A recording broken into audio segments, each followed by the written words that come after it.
1 Crônicas, capítulo 4, versículo 9, perdão, eu disse 11, mas é 9. Quem encontrou, diga glória a Deus. Obrigado, queridos. Pode sentar. Se quiser, quero, Deus mandou, pode ficar comigo. Eu dou coca zero com coxinha para geral no final do culto. Tô brincando, só queria ver o coração. Para ti te digo, ficai-vos, teu descanso não é aqui. Quem achou, diga glória a Deus.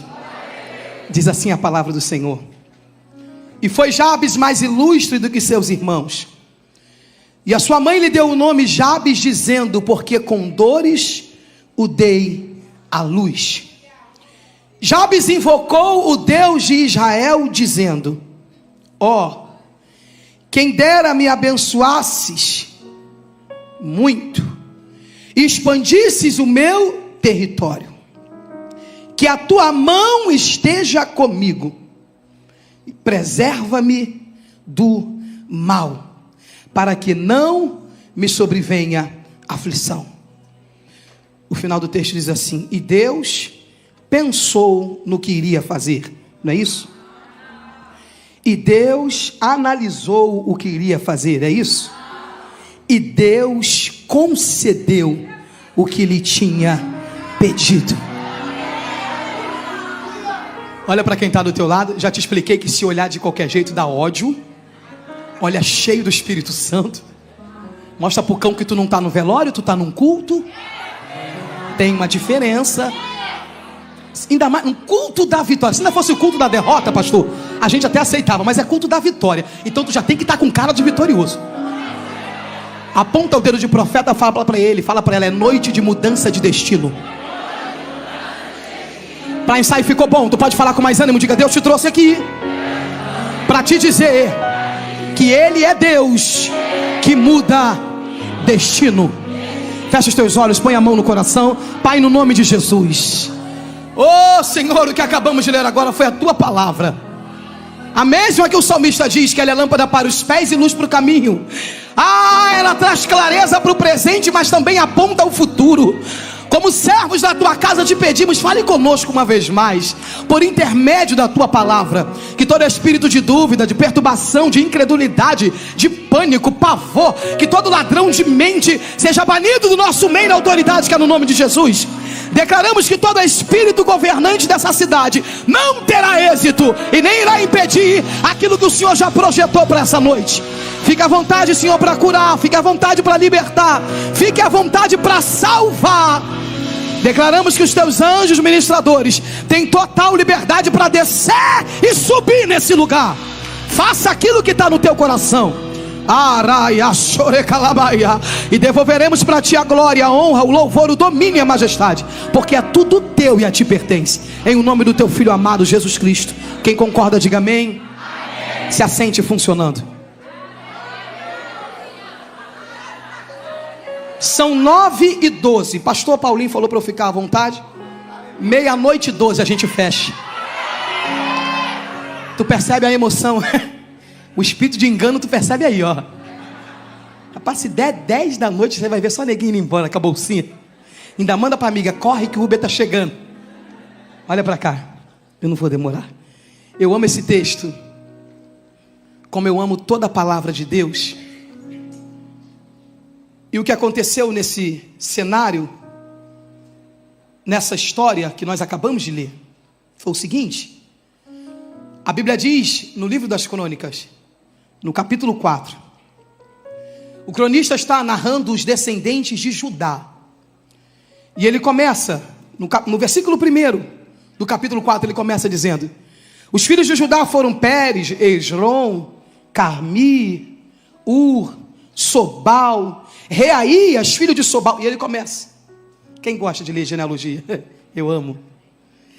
E no meio dessa história, a Bíblia diz que ele vai falar acerca de uma pessoa.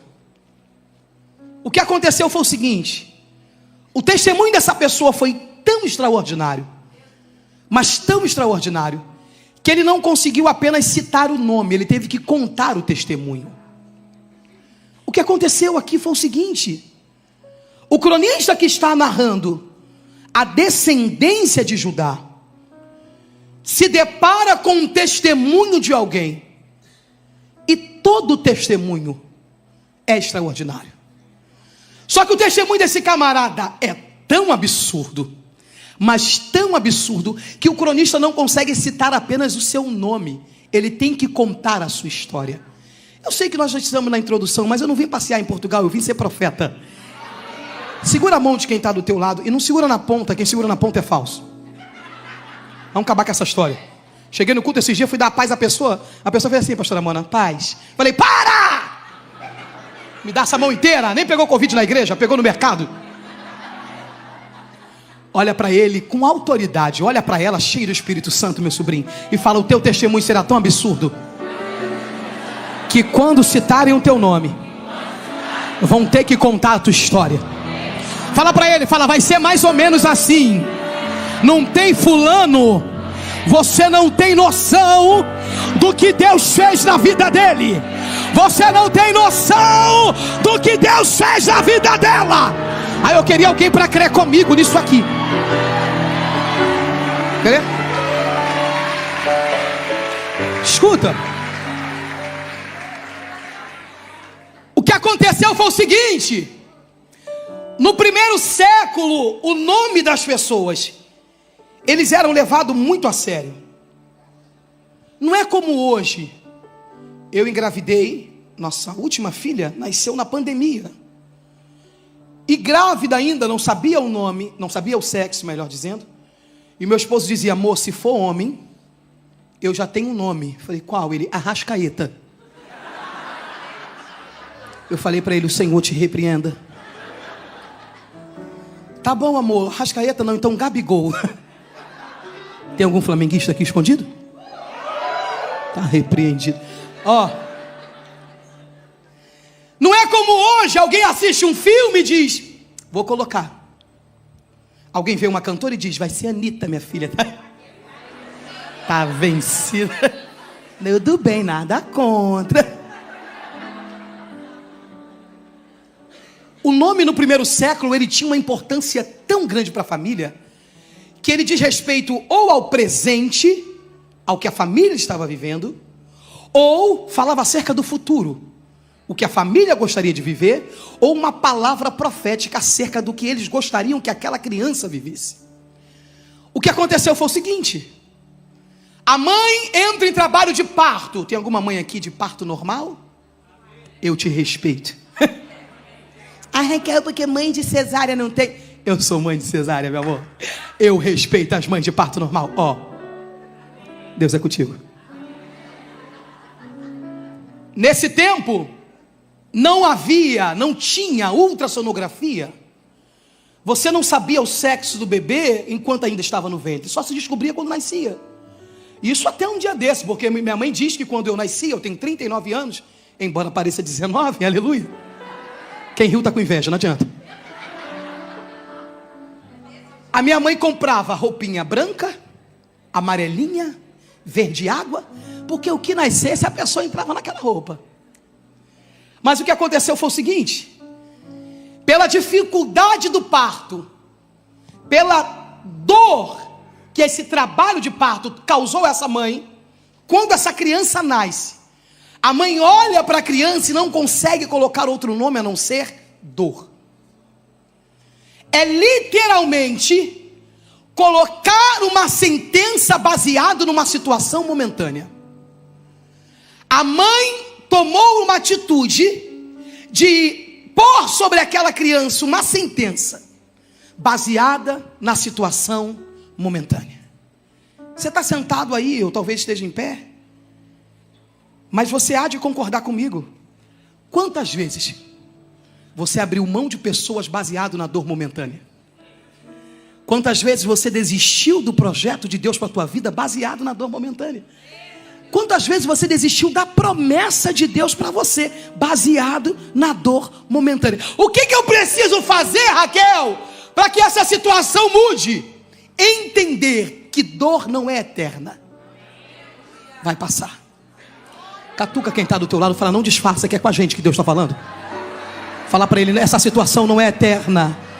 Vai passar. Vai. Escuta. A mãe coloca o nome do filho de dor. Eu imagino, pastor Paulinho, a parteira entregando o neném no colo dela e perguntando, qual vai ser o nome? É um lindo menino. Como é que diz o português? Não. Miúdo. É um lindo miúdo. Qual vai ser o nome? E ela dizendo, dor. Não! Qual é o nome do bebê? E ela não consegue enxergar outra coisa a não ser dor. Eu vim profetizar para quem veio receber, que Deus vai mudar a ótica da visão momentânea. Deus vai mudar a ótica, a maneira como você enxerga as coisas. Você não vai mais definir o teu futuro baseado no que está vivendo hoje. Você não vai mais determinar o teu futuro baseado no que está enfrentando hoje. Deus te trouxe aqui para te dizer, essa situação não é eterna, vai passar. Alguém crê nisso comigo ou eu estou sozinha nesse culto?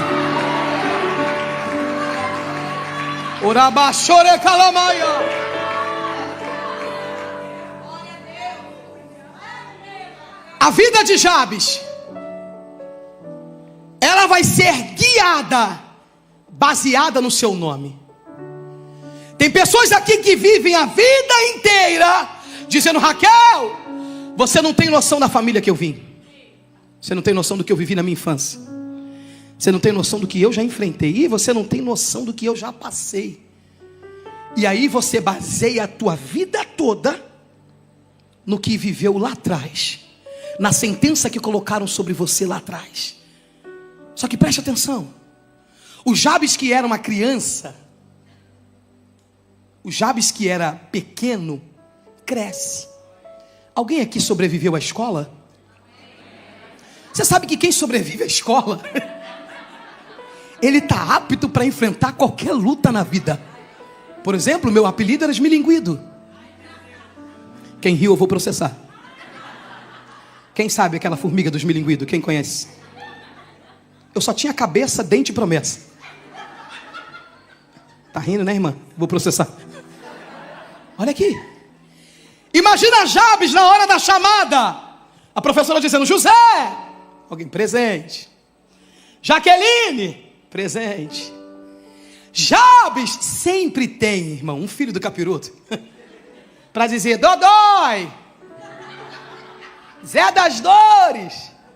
Aí se for umas criancinhas lá da Baixada, tá doendo. Jabes sobrevive a isso tudo, até entender que antes de ser filho do pai e da mãe terreno, ele era filho do Deus vivo. Aponta para quem está do teu lado, fala para ele, antes de ser filho dos teus pais, dos teus progenitores, você é filho do Deus vivo. E existem algumas lições que eu aprendo aqui, e eu preciso correr. Eu quero que você guarde no teu coração. Escuta. Olha o que a Bíblia diz. Porque Jabes invocou o Deus de Israel, dizendo... Sabe aquele dia que tu acorda revoltado com o cão? Sabe? Aquele dia que tu fala assim, chega. Eu chorei até aqui. Eu me lamentei até aqui. Eu reclamei até aqui. Eu murmurei até aqui. Eu vivi debaixo de sentenças até aqui, até aqui. Mas de hoje em diante eu vou me levantar. Não como filho da Mariazinha, nem como filho do José, mas como filho do Deus vivo. Tem algum filho de Deus aqui nessa noite? Tem? Jabes um dia acorda decidido. Ao que, Raquel? E a primeira coisa que eu quero que você guarde na tua alma, que guarde como lição, para que seja bênção para a tua vida e para o teu futuro. Qual é a primeira lição, Raquel? Entenda que você, antes de pertencer a pai e mãe, você pertence ao Deus Todo-Poderoso. Antes de tudo. Porque o texto diz assim, Jabes invocou o Deus de Israel.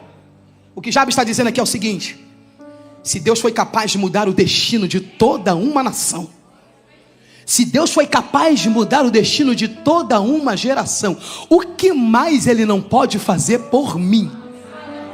Pode ser profeta para quem está do teu lado? Pode. Mas que essa cara que você está fazendo, não fala com autoridade, fala cheio do Espírito Santo. Fala: o Deus que mudou o destino de uma geração é poderoso para mudar o teu destino também. O Deus que mudou o destino de toda uma geração muda o teu destino também.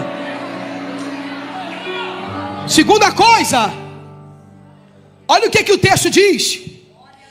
Ele invoca ao Deus de Israel dizendo: que me abençoe muitíssimo. Que me abençoe. Que me abençoe. Quem se lembra que hoje em dia a gente não vai mais ao banco, mas do tempo quando a gente chegava no banco para sacar dinheiro na boca do caixa? Quem lembra desse tempo? A gente se arrumava todo para pegar 10 reais. Não era assim? Eu e Paulinho, a nossa agência era lá no centro do Rio, a gente ia tudo sério. Vim sacar meu dinheiro, quanto? 210. O que Job está dizendo para Deus é o seguinte: quando ele fala para Deus, pastor Paulinho, que me abençoe muitíssimo, segunda coisa que eu quero que você guarde na tua alma, ele está dizendo para Deus o seguinte: que o tempo da bênção supere o tempo da dor. 4 pessoas entenderam, mas eu vou repetir.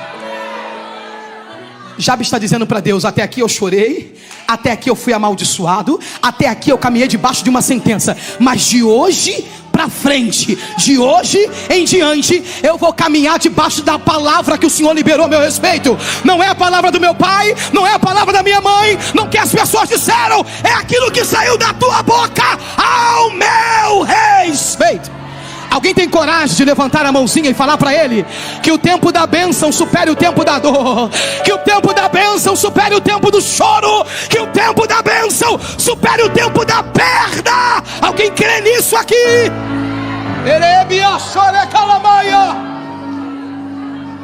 O que ele está dizendo para Deus é o seguinte: ele está chegando na conta e está dizendo: raspa tudo. Se tem alguma coisa reservada no meu nome, eu vim sacar tudo, raspa tudo e libera o que o Senhor tem para mim. E eu não quero pouco, eu quero muito. Ah, meu Deus do céu, eu queria alguém comigo nesse culto da vitória para pegar isso aqui. Raquel, o que é que Deus está falando comigo? Tem uma bênção endereçada para você, e não é pouco, é muito. Ah, meu Deus, será que tem alguém para pegar isso? Ou eu estou sozinho essa noite? O choro foi muito, a perda foi muito, a angústia, Raquel, foi como? Foi muito. Deus está dizendo: a bênção que vem aí é no mesmo nível.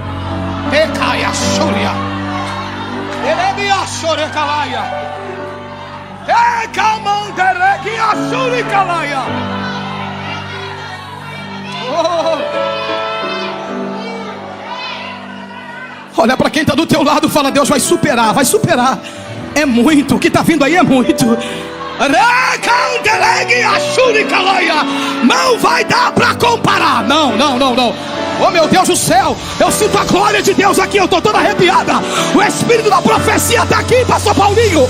E o céu me dá autoridade para dizer o que está vindo aí. Ai.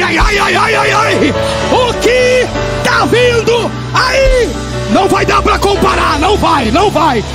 Amanda lá e a Sônia.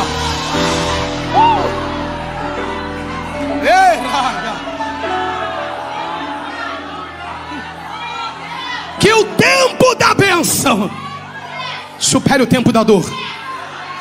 Você vai se esquecer do tempo da perda. Você só vai lembrar quando alguém comentar: eu lembro quando eu te conheci. Eu me lembro quando você chegou aqui. Ai. Vai superar. Olha para quem está do teu lado, fala para ele: não vai dar para comparar. Fala: eu estou toda arrepiada, eu sinto Jesus aqui. Olha para ela, fala: não vai dar para comparar.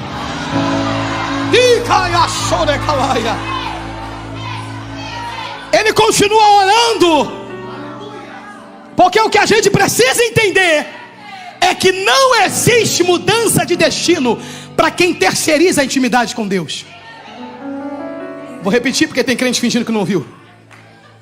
Não existe mudança de destino para quem terceiriza a intimidade com Deus. Ele não pediu um profeta para botar a mão na cabeça dele, foi ele que orou. Ele não culpou ninguém, que se alguém fizesse 7 semanas lá em casa. Não, ele orou. Ele não transferiu para a mãe, porque se a minha mãe botasse a mão na minha cabeça. Não, ele orou. Olha para quem está do teu lado e pergunta: quer viver mudança de destino? Fala, tenha intimidade com Deus. Fala, intimidade só se adquire quem está perto. Fala, e perto de Deus só dá para estar na oração, no jejum e na palavra. Não dá. Não dá. Quando eu namorava o meu esposo, era no tempo do Orkut. Para de fingir que nasceu no tempo do Instagram. Tu é do tempo do Orkut. Vem mentir. Era MSN. E eu ia pra Lan House. Me respeita. Conversar com o Paulinho. Era uma perturbação, o dinheiro acabava. Eu dizia pro moço, pelo amor de Deus, bota mais aí, eu tô falando com meu namorado. Desespero. Horas no orelhão, no telefone.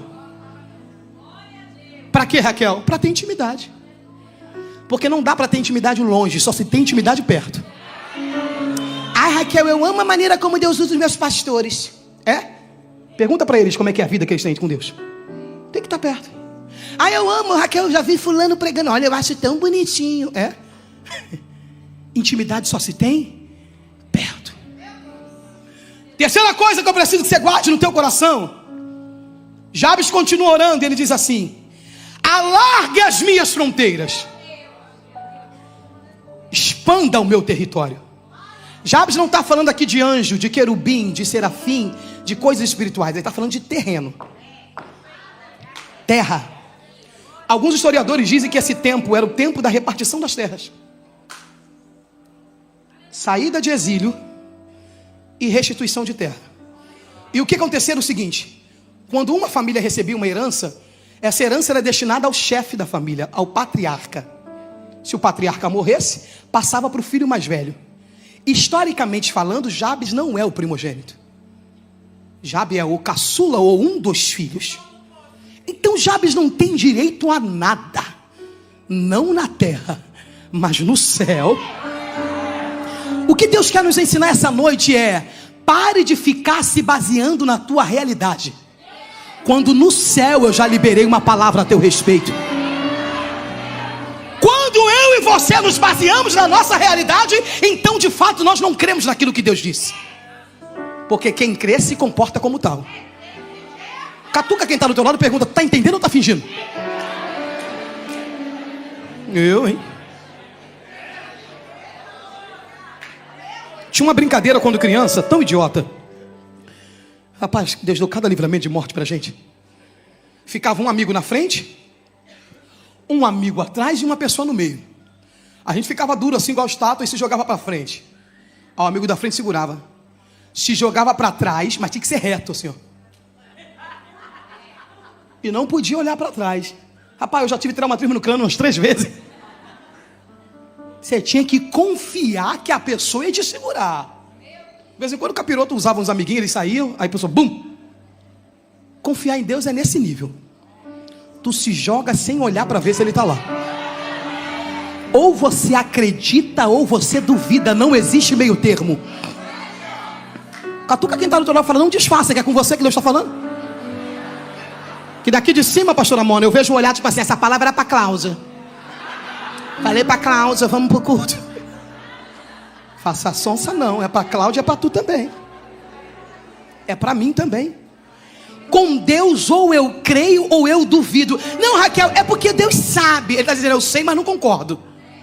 Sei e tô vendo que tu tá crendo, mas tá com um pezinho na fé e um pezinho na incredulidade. Tá com um pezinho na palavra que eu liberei e outro pé na palavra que você tá vivendo. Tá com um pezinho na promessa e outro pé na dúvida ou na tua realidade. Ou você crê por inteiro, ou você tá duvidando por inteiro.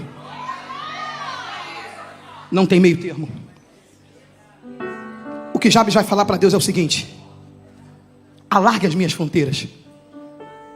Raquel, o que ele está dizendo para Deus é o seguinte: existe uma promessa do Senhor a meu respeito, que independe da cultura, que independe da lei dos homens, que independe do que minha mãe falou a meu respeito. E nessa promessa eu quero tudo aquilo que o Senhor tem para mim. Tudo. Jabes não está falando acerca de coisas espirituais, ele está falando acerca de coisas terrenas. Ele está dizendo: alargue as minhas fronteiras, aumente o meu território. Ele está dizendo: humanamente falando, eu só tenho direito a morar num puxadinho de favor com a minha família, mas no céu, eu tenho. A Bíblia diz que nem olhos viram, nem ouvidos ouviram, e nem chegou ao coração do homem aquilo que ele tem preparado. E quando a Bíblia diz que ele tem preparado, não é como eu e você que convida alguém para almoçar e sai correndo para fazer. Deus não. Quando a Bíblia diz que ele tem preparado, é porque no céu já está pronto. Oh meu Deus do céu, tem alguém comigo nesse culto? Eu estou sozinho. Aponta o dedo de profeta, fala: o que Deus tem para você já está pronto.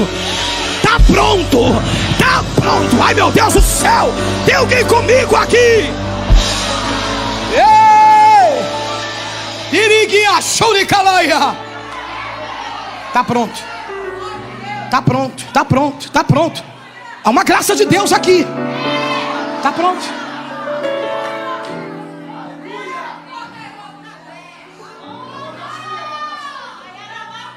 Quarta coisa, Jabes diz assim: e que seja comigo a tua mão. O que Jabes está dizendo? Quarta coisa: a tua bênção na minha vida não anula o prazer da tua companhia. Está disfarçando que não ouviu? Eu vou repetir. A tua prosperidade na minha vida não anula o prazer de ter aliança contigo.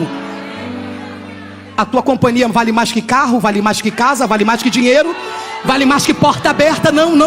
A tua presença na minha vida é insubstituível. Eu preciso da tua mão comigo de manhã, eu preciso da tua mão comigo de noite, eu preciso da tua mão comigo de madrugada.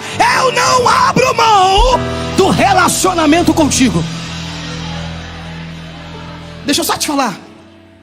Eu tenho 39 anos, como eu já disse. Na carteira, que na experiência é 79. Eu já vi, foi a coisa. Pouca, mas já vi. Eu já vi gente que servia a Deus, amava a Deus, pastor Paulinho, era fiel. Lembra do tempo da Calói? Quem lembra da bicicleta Calói? Irmão, para de fingir que nasceu no patinete elétrico, irmão. O que é isso? Quem é do tempo da Calói, levanta a mão. A pessoa era fiel.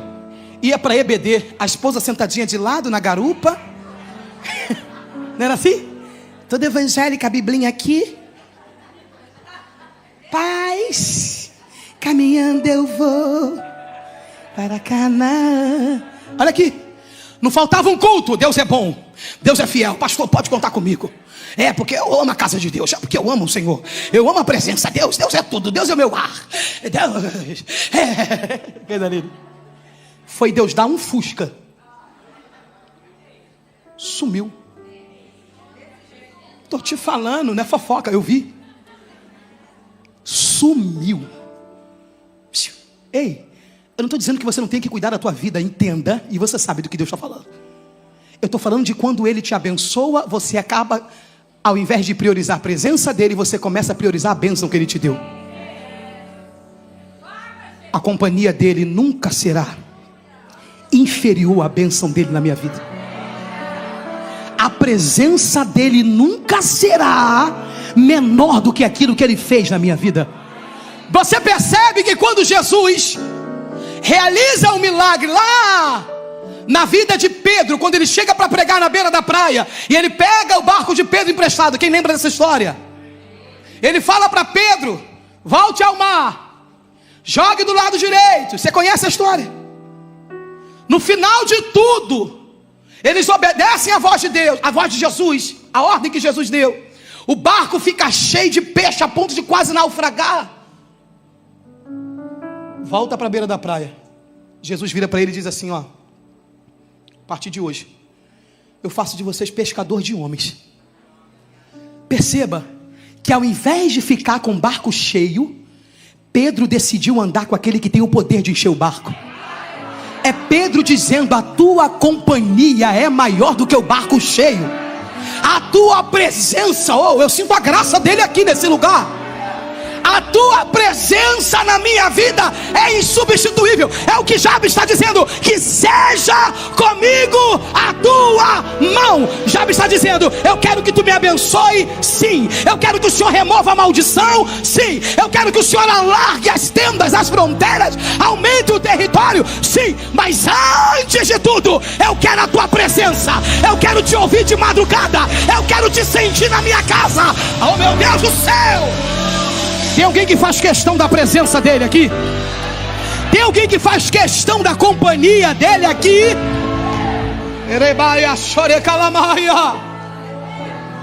É insubstituível.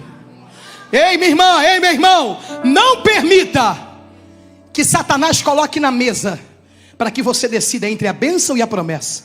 Ou melhor, entre a bênção e a presença. Não dá para negociar. A presença dele é insubstituível. Ah, Raquel, Deus me abriu uma porta, mas com isso eu vou ter que... eu não posso mais ir a culto, eu não posso mais ver ninguém. Raquel, eu não tenho tempo para orar. Analise direito se essa porta foi Deus quem abriu. Olha, Raquel, Deus me abriu uma porta, mas olha, acabou. Raquel, já faz 4 anos que eu não venho na igreja. Primeiro culto que eu volto é hoje. Catuca quem está do teu lado, fala: a bênção dele não é substituível. Fala: não dá para substituir a presença dele, melhor dizendo. Fala: a presença dele na tua vida é insubstituível. Ele continua orando e ele diz assim: que me preserve do mal. Quando Jesus vai explicar aos discípulos dá um exemplo de uma oração correta, ele faz a que nós conhecemos como a oração do Pai Nosso. E no final da oração ele diz assim: livra-nos do mal. Jesus sabe o que o mal é capaz de fazer na vida de alguém que não tem aliança. Jesus sabe o que o mal é capaz de fazer na vida de um crente distraído. Já viu um crente distraído? É aquele dia que a gente não faz o devocional direito. É aquele dia que você erra, você faz assim: rapaz, que mole que eu dei. Rapaz, por que eu falei isso? Por que eu agi assim? Por que eu errei? Por que eu tomei essa atitude? Distraído. Sabe quando o cão pega a gente distraído? O mal tem o poder de destruir famílias inteiras. O mal tem o poder de acabar com projeto, com promessa, com futuro. O que Jabes está dizendo para Deus é o seguinte: eu quero a tua bênção. Sim, eu quero que o Senhor alargue as fronteiras. Sim, eu não abro mão da tua companhia. Não abro mão. Eu quero a tua mão comigo. Mas eu te peço algo: não permita nunca mais que Satanás toque nessa área da minha vida. Ele não está dizendo para Deus: me isente de todas as lutas, porque ele sabe que isso é impossível. A gente só pega a parte da bênção, mas existe uma promessa que também mas não deixa de ser: no mundo tereis aflição. A aflição também é uma promessa, porque é a aflição que lapida a gente, é a aflição que nos amadurece, é a aflição que nos leva ao centro da vontade de Deus. Se não fosse aflição, tu não estava aqui, estava no Algarve, com a perna pro alto, tomando água de coco. Catuca quem está do teu lado, fala: dá um glória, porque é com a gente que Deus está falando. E me preserve do mal. Seja profeta para quem está do teu lado. Eu termino agora. Fala para ele: Deus te trouxe aqui. Não, com essa cara eu iria embora agora. Com essa cara que tu fez, para com isso. Fala com ânimo, diga: Deus te trouxe aqui para te dizer que nessa área específica Satanás não toca mais. Não. Eu disse para ser profeta. Fala, foi Deus que te trouxe para te dizer que nessa área o inimigo não toca mais. O inimigo não toca. Eu não estou falando, eu estou profetizando. O inimigo não toca. É no teu casamento, não toca. É na vida dos teus filhos, não toca. É no teu ministério, não toca. Eu sinto a graça de Deus aqui. Fica lá e achouria. Há uma presença de Deus nesse lugar.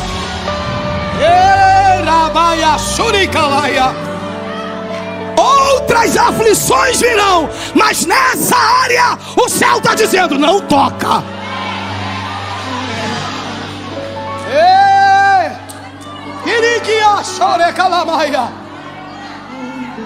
O final da oração diz assim: e Deus atendeu. Oh, aleluia.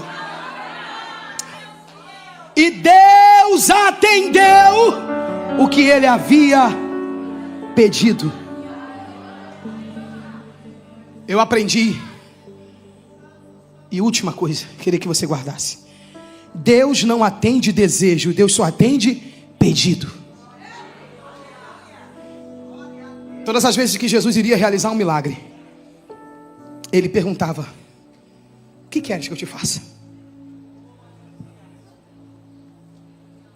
Parece ironia. Eu amo a palavra que diz, o texto que diz acerca do paralítico, à beira do caminho mendigando. Então ele é cego e também mendigo, perdão, paralítico não, cego à beira do caminho mendigando. Ele era cego e também mendigo. Ele precisa tanto de esmola, porque não podia trabalhar, quanto de comida. Aí Jesus chega para ele e pergunta: o que queres que eu te faça? Após ele gritar: filho de Davi, tem misericórdia de mim, as pessoas mandam ele calar. Jesus vai lá atendê-lo. Só que a pergunta de Jesus sempre me deixa intrigada. É porque Jesus quer saber qual é a prioridade e qual é a necessidade. Raquel, qual era a necessidade? Comida, dinheiro. Mas a prioridade era enxergar. Quando Jesus pergunta: o que queres que eu te faça? Ele está dizendo: você quer que eu resolva o teu presente ou que eu garanta o teu futuro? Você quer que eu te dê algo que vai resolver um momento, ou você quer que eu mude a tua história a tal ponto de você não precisar mendigar nunca mais? É por isso que ele quer te ouvir. Ele quer saber qual é a tua necessidade, qual é a tua prioridade. Tem gente que uma moeda, um prato resolve, mas já tem outros que dizem: não, eu quero ver. Eu quero enxergar a tal ponto de não precisar mendigar nunca mais. A Bíblia diz que Deus atendeu o que ele pediu, porque quem atende desejo é gênio da lâmpada. Deus não. Deus atende pedido, ele quer ouvir você falar. Mas Deus é sabedor, sim. E por ser sabedor, ele quer conhecer a tal ponto que você, na verdade, ele quer revelar a tal ponto que você reconheça qual é a tua verdadeira necessidade e a tua prioridade. O texto diz que Deus atendeu o que ele tinha pedido. Eu termino agora. A palavra diz que esse Jabes, ele é descendente de Judá. Que Judá é esse, Raquel? Um dos filhos de Jacó. A Bíblia diz que antes que Jacó morresse, ele vai liberar uma palavra para a vida de cada filho. Cada filho. Ele vai abençoar cada um por um. Oh, aleluia. A cada filho ele libera uma palavra profética. E a palavra do patriarca naquela época tinha um peso enorme. Era de grande valia. Definiria o destino, apontaria o caminho. E o patriarca Jacó vai dizer para Judá: Judá, a ti te louvarão os teus irmãos. Judá, a tua mão será sobre o pescoço dos teus inimigos. Judá, tu é como um leãozinho, quem o despertará? O que o patriarca está dizendo, Raquel, acerca de Judá e da sua descendência? Ele está dizendo o seguinte: eu te darei domínio, eu te darei autoridade, eu te darei destaque entre os teus. Eu preciso que você entenda isso aqui para a gente orar. O que Deus quer falar comigo? Deus está dizendo o seguinte: antes que papai e mamãe da terra liberasse uma palavra de maldição, de dor sobre o ventre em que você estava, o céu, o Pai divino já tinha liberado uma palavra a teu respeito. Tem alguém comigo no culto da vitória ou já foi para casa? Deus te trouxe aqui, meu irmão, Deus te trouxe aqui, minha irmã, para te dizer que o Deus que se antecipa te abençoou primeiro. O Deus que se antecipa chegou primeiro. Ele está dizendo: ei, eu sei, alguém liberou uma palavra maldita. Eu sei, alguém disse que não daria certo. Eu sei, alguém disse que você não chegaria a lugar nenhum. Só que antes de nascer, eu liberei uma... Meu Deus do céu. Ai, será que tem alguém comigo? Será que tem alguém comigo nesse culto? Oh! Segura a mão de quem está do teu lado, segura. Fala para ele: foi antes de nascer, já tinha uma palavra de bênção a teu respeito. Fala: antes de nascer, a bênção superou a maldição. Diga: antes de nascer, o céu já tinha uma palavra a teu respeito. Alguém acredita nisso? Fica de pé comigo no teu lugar.